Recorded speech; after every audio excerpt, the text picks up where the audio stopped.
The sky was weeping, and so was his soul.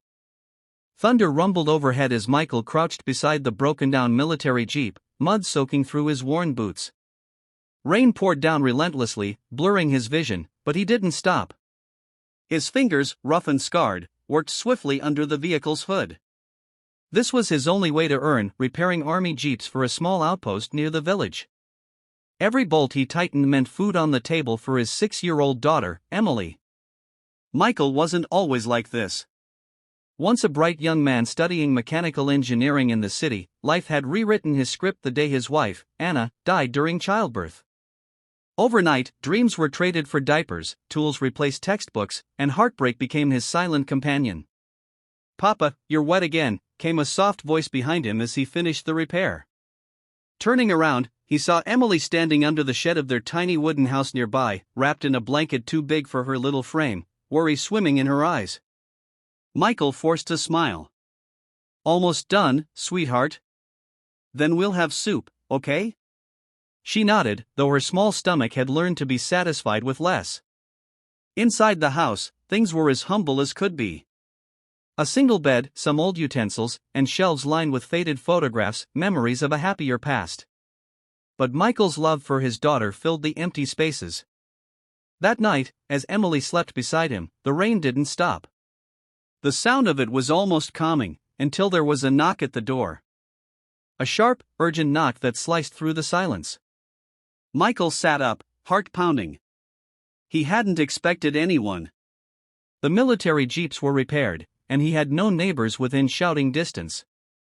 Still, he approached the door cautiously, and when he opened it, the world seemed to tilt. There stood a woman, drenched and shivering, holding a baby wrapped in nothing but a wet towel. Her lips trembled. Please. I have nowhere else to go." Michael didn't recognize her, but something in her eyes, desperation mixed with exhaustion, reminded him of his own reflection years ago. He let her in without a second thought. She said her name was Rachel. She was fleeing an abusive marriage, miles away from the nearest city, trying to find shelter when her car broke down in the storm. "I didn't mean to intrude," she whispered, clutching her child. "I just needed somewhere safe for him." Michael didn't ask for proof. He didn't need to. Pain recognizes pain. That night, with barely any food, he divided the soup in 4 bowls instead of 2. Emily, in her innocence, offered her tiny teddy bear to the baby, who giggled for the first time since entering the home. Days passed. The rain stopped, but Rachel didn't leave.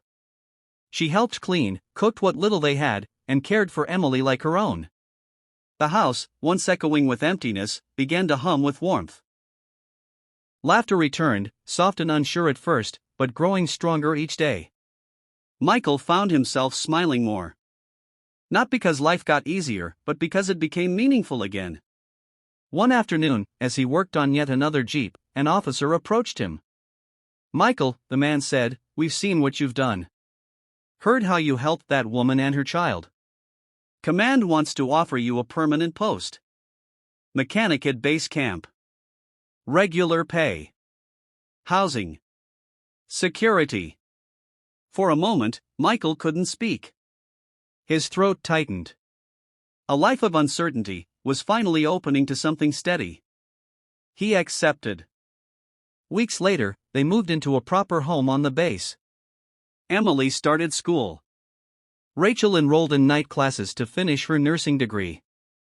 Michael kept fixing engines, but now, with pride. He never asked Rachel to stay. But one evening, as they sat watching the sunset, she took his hand and whispered, "You saved us. Let us save you too."